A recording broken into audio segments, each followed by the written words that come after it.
Ohio University announces finalists in its search for a new LGBT center director.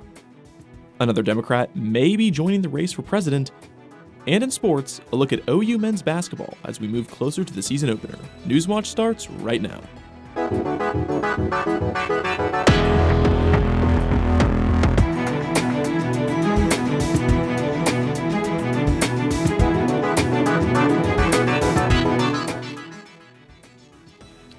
Good evening and welcome to Newswatch, your source for all news out of Southeast Ohio. I'm your host, Spencer Charlton. Thank you for joining us. Finalists in the search for Ohio University's new LGBT Center director are set to visit campus in the coming weeks. According to a news release from the university, the three candidates, Micah McCary, Nicholas Franco, and Kerr Mesner, will conduct open forum discussions Wednesday, November 20th, Thursday, November 21st, and Friday, November 22nd, respectively. The forums will be open to students, faculty, and staff interested in asking the candidates questions. Micah McCary has served as the center's interim director since Tyrone Carr's acceptance of another position earlier this year. Ohio authorities have executed a new search warrant as part of the investigation into the 2016 killings of 8 members of the Roden family in Piketon. The warrant targets the Flying W farm in southern Ohio, owned by Frederica Wagner. Wagner's son, daughter-in-law, and 2 grandsons are accused of the killings. All 4 have pleaded not guilty. Earlier this year, charges were dropped against Wagner after she was accused of lying to a grand jury. 43 plaintiffs are filing a new case against The Ohio State University, alleging sexual abuse from former OSU team Dr. Richard Strauss. The new case means nearly 300 men are now listed as plaintiffs in the matter. A number of the new plaintiffs accuse Strauss of raping them while visiting Ohio State's campus as high school students. One says Strauss even threatened him with a scalpel. The university has apologized for their handling of Strauss, but argues that the complaints are time-barred by law. And in that same lawsuit, Representative Jim Jordan is being accused of knowing about and covering up the situation involving Strauss. The Washington Post reports a wrestling referee said he reported sexual misconduct involving Strauss to Jordan, while the now U.S. representative was a wrestling coach at the university. It's the second time someone suing the university has said they reported the conduct directly to Jordan, but Jordan has repeatedly denied any knowledge of inappropriate behavior during his tenure as a coach. Companies involved with Piketon's former gaseous diffusion plant say a federal court should dismiss a lawsuit alleging nearby residents were unknowingly exposed to radioactive contaminants. Several residents sued the companies over contamination from the former Portsmouth gaseous diffusion plant in Piketon. They're seeking damages and medical monitoring, along with a class action lawsuit to represent nearby residents and a school where radioactive material was found. In a filing this week, defendants argued the case should be dismissed as the claims weren't brought under a federal law. People in prison awaiting trial must now be given the same voting rights as other Ohioans. The Columbus Dispatch reports U.S. District Court Judge Michael Watson ruled this week in a 2018 lawsuit filed against the state's Secretary of State by 2 Montgomery County inmates. Watson granted the lawsuit class action status and ordered Secretary of State Frank LaRose to not impose different absentee ballot deadlines on inmates. A spokeswoman for LaRose says they're now reviewing the ruling. An Ohio man on death row is getting a new hearing after the Ohio Supreme Court's ruling that his IQ may be too low to condemn him. Sean Ford Jr. was convicted in 2015 for killing his ex-girlfriend's parents with a sledgehammer. Defense attorneys argue that Ford's low IQ should have prevented the judge from sentencing their client to death, but the court's 5-2 ruling yesterday upholds Ford's conviction. But orders a hearing to determine if his intellectual disability prohibits his execution. A historic piece of Akron's journalistic achievement is missing. The Akron Beacon-Journal's 1994 Pulitzer Prize medal was stolen, according to police. The heist took place in the midst of the paper moving to a new office. The medal was last seen in its display case Tuesday and was found to be missing Thursday morning. The Akron Beacon-Journal won the 1994 Pulitzer Prize for public service for their piece, A Question of Color, which examined race relations in an effort to improve communication between ethnic groups in and around Akron. Police have not released any information about potential suspects yet. Now, let's take our first look at your local weather with Nicholas Snyder.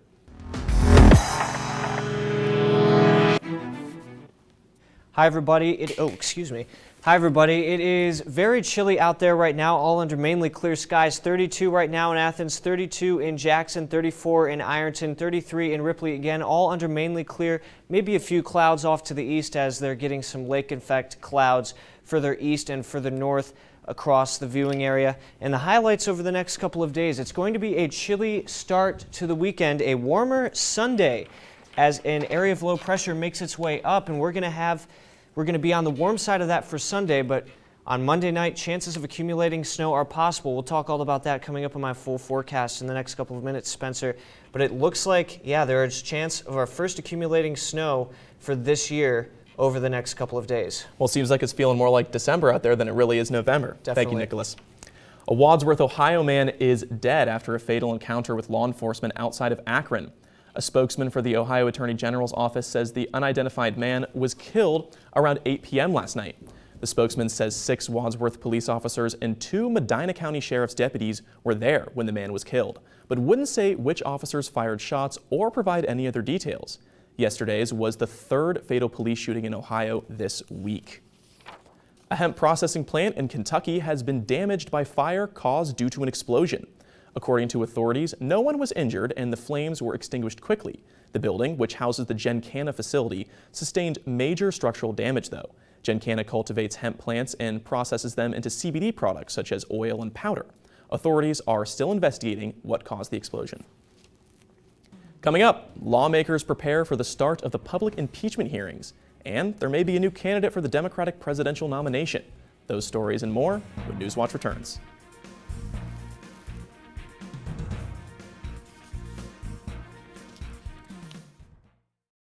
Americans couldn't do anything in Iraq or Afghanistan without local people. I never thought I would ever become friends like this with an Iraqi. I told him, dude, when you leave, what's gonna happen to me?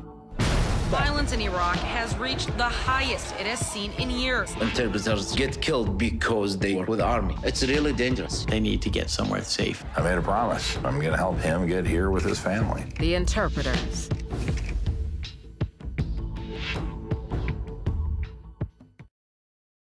On Life from Above. Looking down from space, satellite cameras capture the dramatic ways our planet is changing, revealing the powerful forces that influence our world.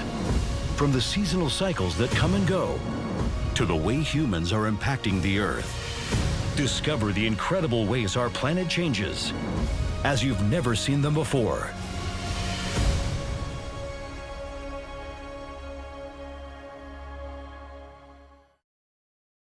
Our planet is filled with creatures both great and small.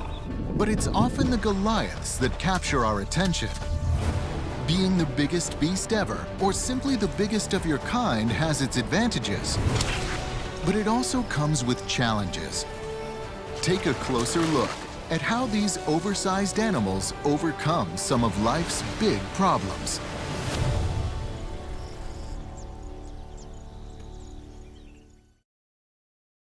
Artist, inventor, enigma, Leonardo da Vinci. Leonardo embraced mystery. Is science the key to his Mona Lisa? This is the beating pulse underneath her skin. There was a reason for every decision in every life. He doesn't make a distinction between the arts and sciences.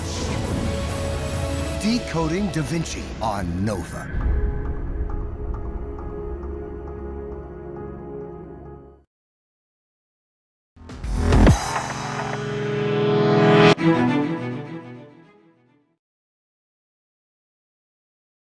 Light on one White House official's involvement.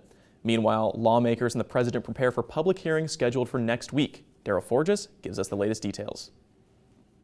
With public hearings in the impeachment investigation just days away, House Democrats are releasing the transcripts from the depositions of key witnesses. Top White House Ukraine expert Lieutenant Colonel Alexander Vindman says the hold on military aid to Ukraine, quote, came from the Chief of Staff's office, adding the reason was to ensure the assistance aligned with administration priorities. The acting Chief of Staff, Mick Mulvaney, failed to appear at his scheduled deposition on Friday. We wanted to hear whether he made the decision to withhold the aid or did the president order him to withhold the aid. Speaking from the White House last month, Mulvaney confirmed Trump froze nearly $400 million in U.S. aid to Ukraine. He said it was done in part to pressure the country into investigating Democrats. He later denied admitting the quid pro quo. The reality is that Republicans are trying to pin this on Mulvaney, arguing that the president may not have been involved.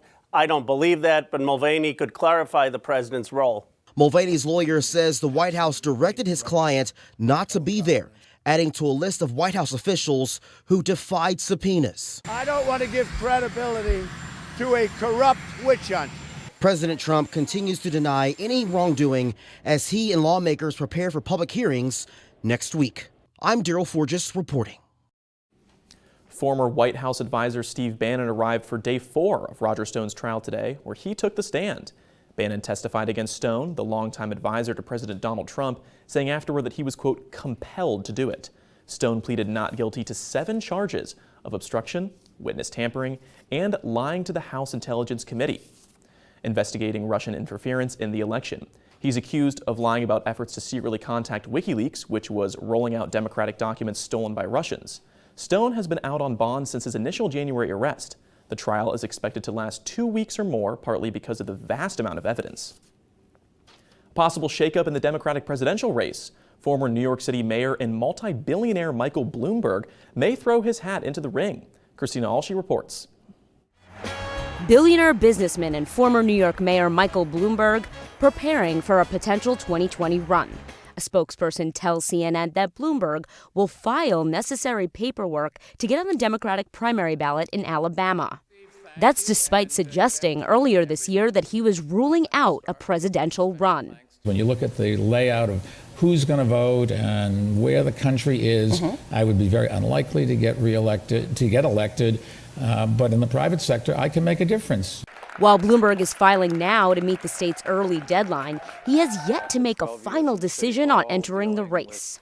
He's a phenomenal entrepreneur and businessman. I will say that I think it'd be very tough for someone to jump into the race at this point in time. A person familiar with Bloomberg's thinking says he's reconsidering the run because of his longtime adversary, President Trump. I'm a New Yorker, and I know a con when I see one. CNN has learned that Bloomberg is concerned that the Democrats in the race can't defeat the president. That includes former Vice President Joe Biden. Bloomberg also eyeing Senator Warren's rise in the polls. A source telling CNN he certainly disagrees with a lot of what she's put out there, but he thinks she's smart and has put a lot of thought into her policies. Progressive Democratic candidates speaking out against the potential rival, who Forbes says is worth about $52 billion. Senator Sanders' campaign manager lashing out at Bloomberg, stating more billionaires seeking more political power surely isn't the change America needs. It's not enough just to have somebody come in, anybody, and say they're going to buy this election. Senator Warren also tweeting out her tax calculator for billionaires. Under Warren's tax plan, it figures Bloomberg would pay over $3 billion. It's worth noting that President Trump has not reacted to the news of Bloomberg's potential 2020 run. A source in Trump's campaign says Bloomberg entering the race could pose a threat. 30 years after the fall of Germany's Berlin Wall, a statue has risen to honor former American President Ronald Reagan. The statue was unveiled by Secretary of State Mike Pompeo in Berlin Friday. It overlooks the location where President Reagan made his famous 1987 speech. Reagan called for Soviet leader Mikhail Gorbachev to tear down the wall. Those very words are inscribed nearby. The sculptor is the work of artist Chaz Fagan, who designed Reagan's statue in the Capitol Rotunda. The artist managed to incorporate some pieces of the former wall into the design. Secretary of State Pompeo used the occasion to continue the former president's mission of spreading democracy throughout the world. Something else he once said, he said, quote, "Freedom is not the sole prerogative of a chosen few. It is the universal right of all of God's children. Everyone, everywhere, is entitled to that freedom." The statue sits on the U.S. Embassy's terrace near the site of the former Berlin Wall, so is technically on American soil. The Centers for Disease Control are making progress while studying the effects of vaping. That story's still ahead. And weather-wise, we have chances of seeing our first accumulating snow this season going into the end of the weekend. I'll talk all about that and more coming up in my full forecast, but first a look at stocks of local interest.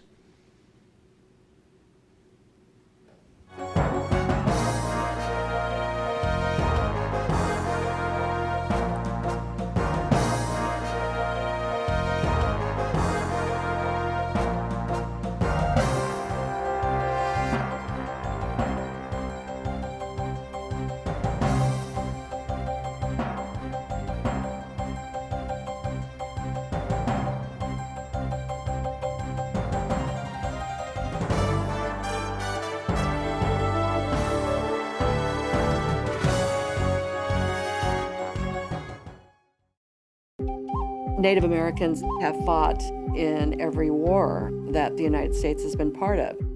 There's a tradition in every Indian family of fighting for the United States. Protecting our land, our family, our community, that's part of the warrior tradition. I've always wanted to be a soldier. I didn't want to be anything else. I wanted to be a warrior.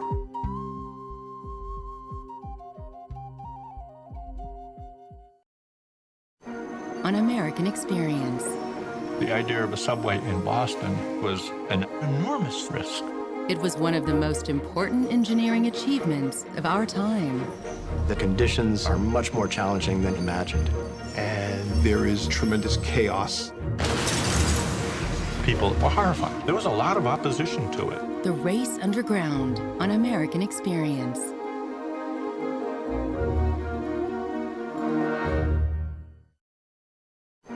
An American Experience.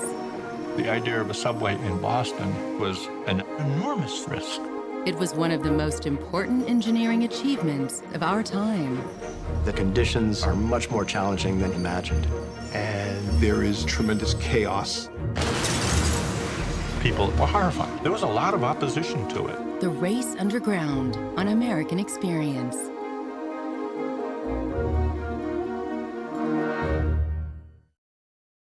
Americans couldn't do anything in Iraq or Afghanistan without local people. I never thought I would ever become friends like this with an Iraqi. I told him, dude, when you leave, what's gonna happen to me?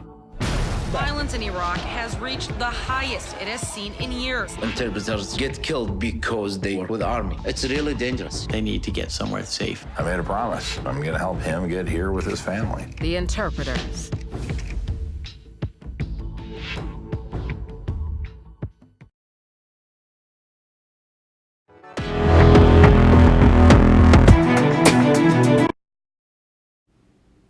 Welcome back. Well, it was a very, very chilly day out there today.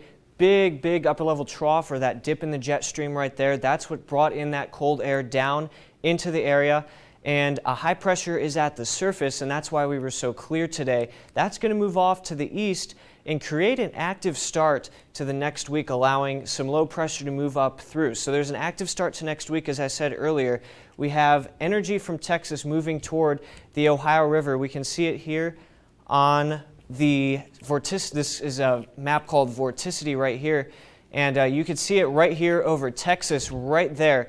That is where it starts. It's going to move up along the Ohio River, get a little stronger as it gets up to the Ohio River too, and then move up towards the Chesapeake Bay. And this mid-level shortwave trough, again, that's another dip in the jet stream. That's going to bring in cold air down from Canada, and that's going to combine energy with that energy down in Texas. It's going to create a possible storm going into the weekend.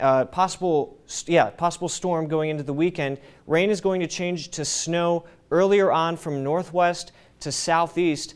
Earlier on Monday night. By midnight on Monday, it'll change to snow here. And in this blue area, rain will change to snow by Tuesday morning. Everyone has a chance of seeing at least an inch of snow over the next couple of days. But first tonight, 25, pretty cold, intermittent clouds. Winds will be light and variable pretty much all across the area, so you won't have to worry about anything in the wind department. And lows will generally be in the lower and middle 20s as we go throughout the night, just about wherever you go. High pressure again will move off to the east. Here's that low that's going to create that storm system going in for the beginning of next week. Tomorrow, 44. It will be still chilly, passing clouds as we go throughout the day. Winds will be out of the south-southwest at 5 to 10 miles an hour. Highs tomorrow across the area generally in the lower and middle 40s. 45 will be the warm spot down to Ripley. Again, passing clouds just about wherever you go. Again, here's that low pressure, cold front coming through. That's going to bring it cold air down from the northern part of the continent. And it's also going to set up a very cold next week. It's going to be feeling, as Spencer said earlier, a lot more like December than it is right here in November. We have very, very strong upper level troughing coming in, or again, that dip in the jet stream. Here it is on both of our long range models. They're both in agreement of a very cold and active pattern going over the next week or so. Here's the 7-day temperature averages. Again, highs running about 20 to 25 degrees below average midweek, warming you back up and becoming a little more calmer and slightly warmer, but still chilly by the end of next week. 10-day air masses right now. Here is that cold air staying overhead. We're going to warm it up a bit on Sunday before it comes back in on Tuesday, and there it is on Wednesday, that very large cool down. Chances of snow on Tuesday morning. It will clear out by the afternoon with a high of 37. Again, everyone has a good chance of seeing at least an inch of accumulation. And then by the end of next week, sunny skies with temperatures warming into the middle 40s. Spencer? Thanks, Nicholas. The CDC says it's making progress in the investigation into vaping lung injuries and deaths. Friday, the Centers for Disease Control and Prevention announced that vitamin E actate in combination with THC may be to blame for the national outbreak of e-cigarette lung injuries. THC is the psychoactive ingredient in cannabis or marijuana.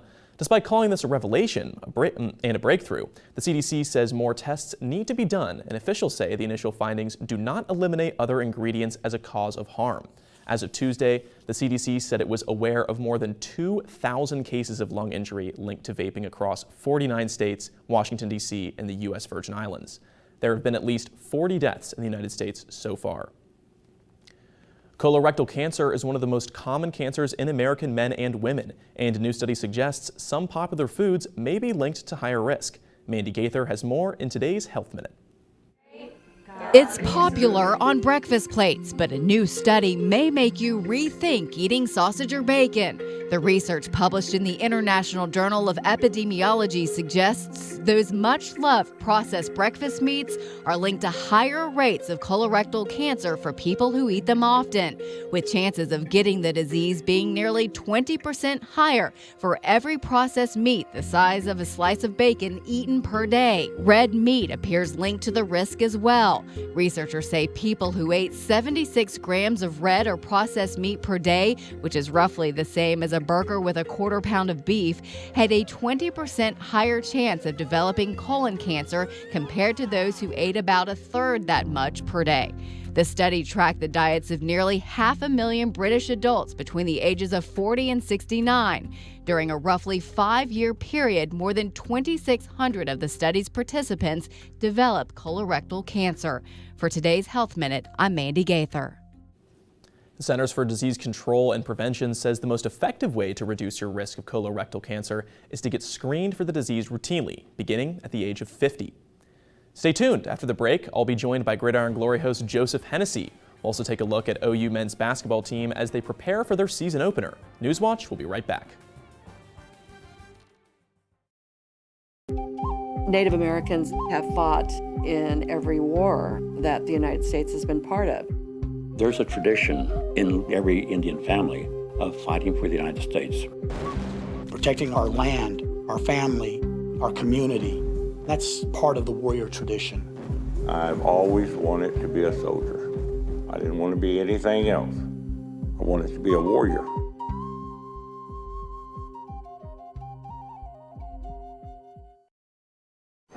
On American Experience.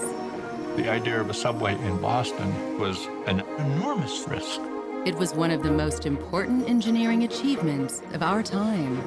The conditions are much more challenging than imagined. And there is tremendous chaos. People were horrified. There was a lot of opposition to it. The Race Underground on American Experience.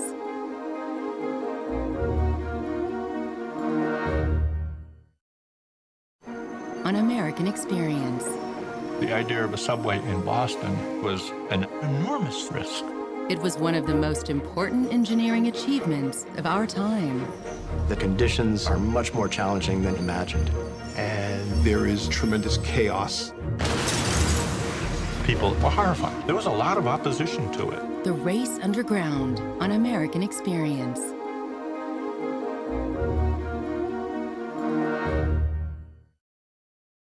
Americans couldn't do anything in Iraq or Afghanistan without local people. I never thought I would ever become friends like this with an Iraqi. I told him, dude, when you leave, what's gonna happen to me? Violence in Iraq has reached the highest it has seen in years. Interpreters get killed because they were with the army. It's really dangerous. They need to get somewhere safe. I made a promise. I'm going to help him get here with his family. The Interpreters.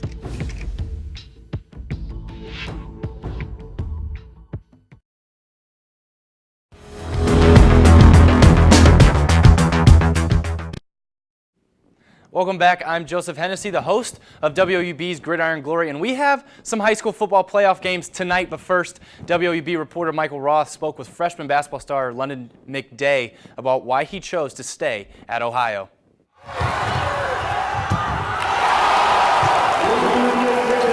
London McDay was the only freshman recruit from the previous coaching staff's class that decided to stay committed to Ohio University. He credits the new coaching staff's desire to want him in the program as why he chose to stay in Athens. They were very welcoming, and I knew Coach Bowles was a great coach. I heard a lot from other teammates that were already here, so that's one of the biggest things, that they were very welcoming and they wanted me here. His work ethic is part of the reason why he was so appealing to the new staff. London brings a hard hat, lunch pail mentality. He's like a kid that I coached at Ohio State, David Lighty. He just infectious personality. Never in a bad mood. Just comes every day and he goes to work. McDay got the start during the Bobcats match against Capital, the only freshman to do so in a large class. London's had a great preseason, and he's not playing like a typical freshman, which we need that. And he and Ben Roderick, Nolan Foster, have been kind of the three staples of our freshman class. Speaking of Roderick, the pair squared off in the state Final Four, where McDay and Roderick guarded each other most of the night. Yeah, actually, I talked to him. I was like, "You still going to OU?" He was like, "I don't know. I'm gonna wait a little bit." So it was a possibility I knew at that time. McDay has been able to make an instant impact for the Bobcats due to his strong frame and experience playing on the big stage. That's probably the biggest jump from high school to college, is the physical nature of it. And he had a great high school coach, Drew Joyce, who's an Ohio University grad, and he's a winner. Been to 3 out of 4 state championships. And just he knows how to win, what it takes to win. You can catch McDay in the combo when the Bobcats host their regular season home opener against Heidelberg on November 9th. For WOUB Sports, I'm Michael Roth. Yeah, thanks, Michael. And Spencer, it's playoff time for teams in our area. It's really exciting. Tonight we have Gridiron Glory crews heading out to Jackson. The Ironmen are facing Centennial. Jonathan Older takes on the Sheridan Generals, and the undefeated Trimble Tomcats out of Gloucester. They try to keep that streak alive. So tune in at 11:30 p.m. on WOUB to find out how they played and where we will be tomorrow night for even more games. These guys, they have been playing like superheroes all year long. It is make or break time, do or die, Spencer. They have been playing like superheroes. And speaking of superheroes, Joe, a man from Chicago has been building his very own version of the Batmobile from scratch, calling it the Big Black Car. It runs great and can even pivot in place. He has been working on it for over 4 years in his own garage, but doesn't intend to drive it around much. Rather, he wants to bring it to charity events to help bring in more donations for good causes. Now let's take one last look at your local weather with Nicholas. Thanks, Spencer. 44 tomorrow. Chilly passing clouds throughout the day. Winds will be out of the south-southwest at 5 to 10 miles an hour. Across the area, temperatures will generally be in the lower and middle 40s with maybe an upper 40 or lower 50 or 2 further down south towards West Virginia. 48 in Ironton, 45 in Ripley, 44 here in Athens, 43 in Columbus, 42 will be the cool spot in Newark, New Lexington, and Cambridge. Again, passing clouds throughout the area. Extended forecast. Sunday we warm you up. That's when that low pressure makes its way in. We'll be in the warm part of that before the cold front comes through on Monday night, changes over things to snow, and we have a shot at accumulating snow for the first time this season on Tuesday morning with a high of 37. We clear that snow out for Tuesday afternoon, and it will be clear Wednesday, Thursday, and Friday with highs in the upper 30s and lower 40s. Spencer? Thank you, Nicholas. And that does it for our broadcast this evening. Thanks for watching. I'm Spencer Charlton. Stay tuned for the PBS NewsHour coming up next. And remember, you can find the latest news anytime at WOUB.org. Have a great night.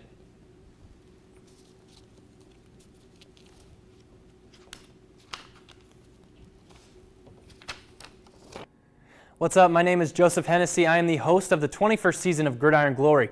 Make sure to tune in every Friday night on WOUB at 11:30 p.m. and make sure to keep up with all of our social media. Remember, there's nothing better than Friday nights and Gridiron Glory.